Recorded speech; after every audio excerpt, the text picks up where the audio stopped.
scrambling on the planet, just trying to get enough blanks to make a living. I mean, it was a pretty scary time, but you can sort of look at turning a negative into a positive. There is a lot bigger range of products we have out there now. And the competition, I think, is really healthy, you know.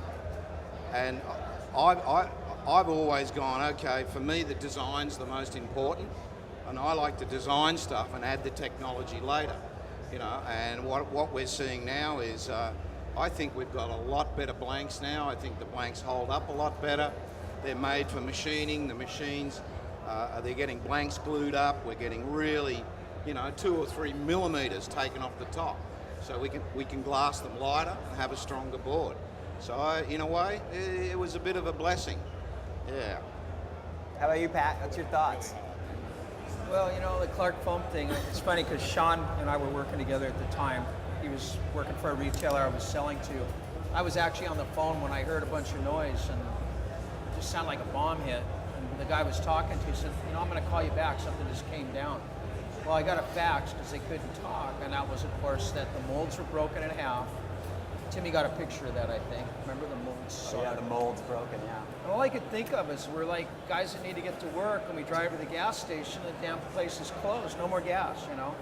So, you know, the bad thing was, yeah, we all had to kind of eat shit for 6 months. But the good thing is, like Morris said, it's really brought a lot of really creative thinking.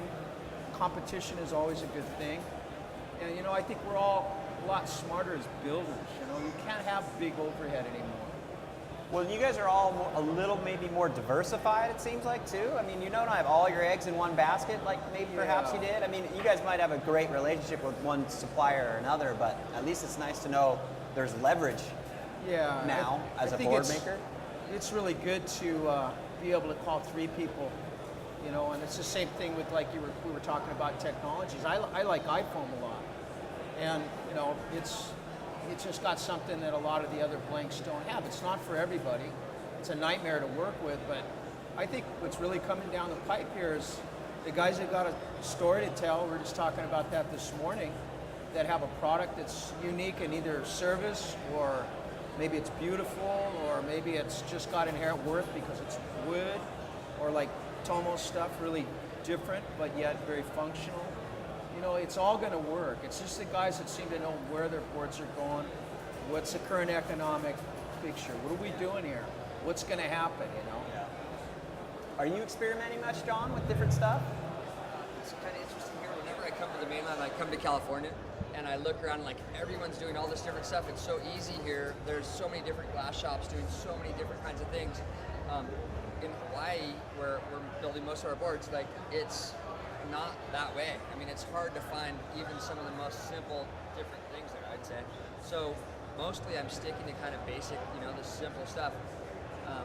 And I'm sticking to stuff that people want, which, I love seeing all this different stuff here. I come here and, like, all these different constructions and different stuff, but it's, and it's awesome in its own self.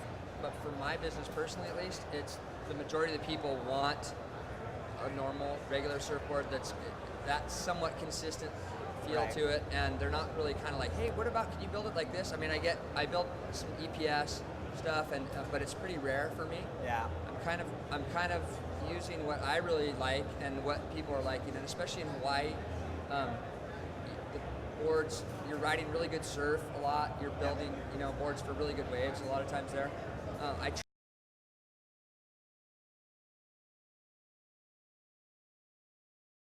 It's still, we're building boards the same way. Yeah. And the one thing I was thinking too is, like, when Clark Foam closed, for me, I had shaped nothing but Clark Foam in the 10 years that I had been shaping at that point, I think. And I am so glad that they closed. Not because of Clark Foam, but just that it broadened my whole deal. All of a sudden, I'm like getting foams from Australia, all this different stuff, and now, like, the foam I'm using that's made here, and it's unreal. The boards are so much better, and they just, I love it. So I'm really happy. It changed my whole deal. Now, there's obviously more non-polyester foam on the market today than there was, say, pre-Clark Foam closure. Because, you know, Sean, you guys do a lot of those mid-range, different types of boards, and I know myself, like, my fishes and whatever it is that I have in the middle, I want those things to last. So it's like I'll go epoxy or I'll go some, composite technology or something that's maybe a little more. Is there a demand from the customer for our board to maybe last a little longer? Because that seems like something that we've improved upon. But is that a decent size of the market today, or does everybody want kind of like what John's after, like they want that's almost disposable board? I think there's a couple things that are here, all right? I think with the Clark foam thing, it really accelerated diversity. And then location to location, everybody's going to do what they need to do to survive, right? And build upon what their niche and their market's about. But as far as, alternative materials, for me, I really love to experiment, because you can take one design and have a lot of different personalities because of the way it's constructed. And you'll find certain designs really light up in certain environments or in certain designs. And that's Can you give me an example? Like, give me an example, Oceanside with one of your boards, a polyester versus a... Oceanside's kind of pitch to poo, kind of like, burgery waves. Yeah. So if you have a board, and again, you have diversified customers that are looking for durability or performance, just like you would with a wetsuit. Somebody jumping in there and goes, I want my wetsuit to last. Then another guy goes, I don't care, I just want it to be flexible. Right. Same thing, you've got surfboards that are the same way, and when you build the boards differently, you can target guys with a molded construction for durability or for that pop and spring out of different materials such as Kahana or the XTRs or mixing in different carbons or layups. That's the exciting part. Cool. And Mark, obviously your range, are you dealing with different materials, or are you specifically one? Yeah, we have 9 different technologies now. Sheesh. So it's pretty interesting, all the way from like softboard technology, which has come from really high performance bodyboards, which is actually really interesting, EPP and spur technology and stuff like that. I think there's a lot of that stuff could be introduced into surfboards for a lot of different reasons, but the technology side of that is really interesting. But even like the future flexes and stuff like that, it pushes price up for sure. Like a lot of technology is pushing the price up. So sort of a lot of people want value for money there, so they do want their boards to last. And it's always the thing with the polyester board, that next wave you get could be the last one you're going to get on it. Yeah, so, exactly, yeah. And that's a pretty big bet for a lot of people, because the world's not the most affluent place at the moment. So technology and value for money are interesting. Yeah. But I think technology and the future of design is really interesting, because once you start sort of making boards for the technology, then you've got some really good things going to happen, I think. Yeah, and Daniel, you know what? We're getting a little close on time, so I'll ask one more question. I'll start with this, because Donald Brink, who's around the building, I don't know, he's another young shaper, kind of like yourself, who's a great experimenter. He's doing some asymmetrics and stuff, and he started under Terry Martin.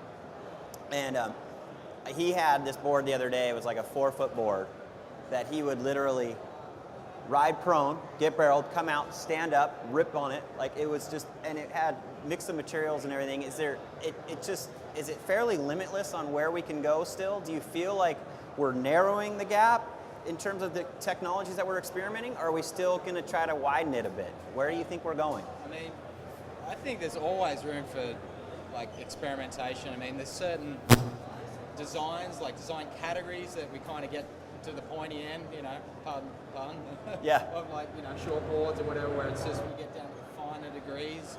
But I think there's all sorts of different materials and different categories of boards. Like you said, you can mess around with like almost Pipo style skim boards, or similar to what I'm doing, or short boards. I mean, there's always room.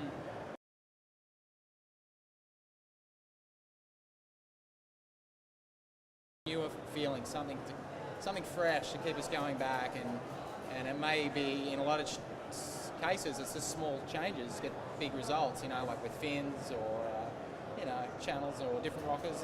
There's all sorts of different things you can do, but I think keeping it fresh is the key. Yeah, exactly. Matt, any final thoughts on that? I mean, the technology thing, it's like a rabbit hole.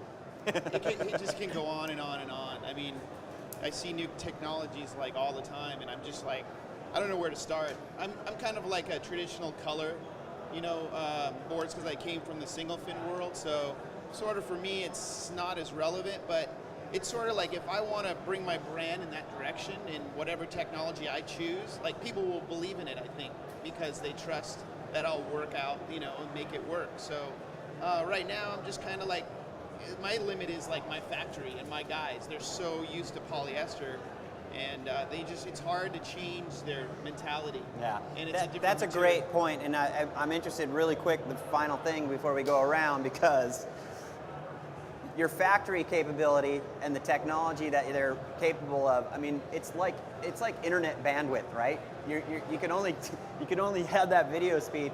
Is that world progressing in your guys' opinion? I mean, John, you mentioned Hawaii. It's fairly limited right now, right? Yeah, it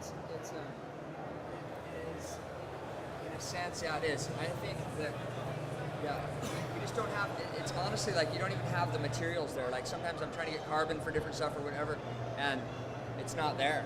And when you come to the mainland, it's like you just go down the street, there's like, hey, I need this tool, or I need this, and you go, you know, for me, I drive an hour into town from the North Shore to go get some bolt for something sometimes, you know, it's kind of crazy. All right. That thing's really about scale. And, Yeah. you know, for us, like we built a new range of boards for Tom Wagoner, and before we started the board, it was $25,000. So you got to be committed. Yeah. You know, and by having a centrally manufactured thing that we've got with distribution in 74 countries, it makes a difference. And it, you know, you can have all the technology in the world, but it doesn't work if you're making one-off boards. Yeah, exactly. All right, Maurice, we'll give you the final thought on this, bud. One of the real problems that we've got at the moment is the toxicity. You know, like everybody talks about making less toxic blanks, all of this sort of crap. Yeah, you've got to really consider. I don't know how many surfboard makers there are out in the world. We've been using this toxic stuff that when you get a drum of polyester resin, it says this product causes cancer. And you know, I've been working with non-toxic epoxies for a while. I probably should have started a little earlier. And you know, I've got a lot of friends who are getting sick. And I think there's a bit of a time bomb going out there on people that have been working with toxic polyesters. And I think that really gets overlooked in the whole surfboard argument.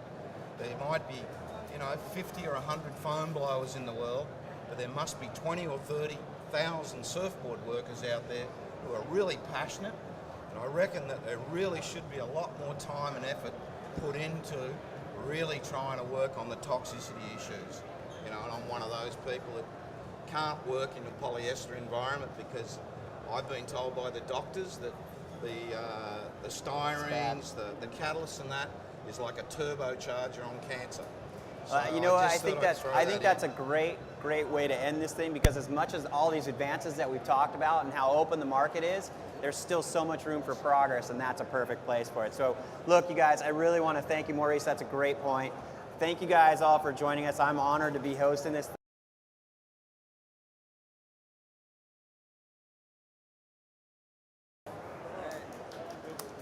Thanks, you guys. Good job, guys. Thanks. It's hard. There's so many people. It's just, you know, but hey, thank you, Maurice. That was good, Timmy. Thanks, Mike.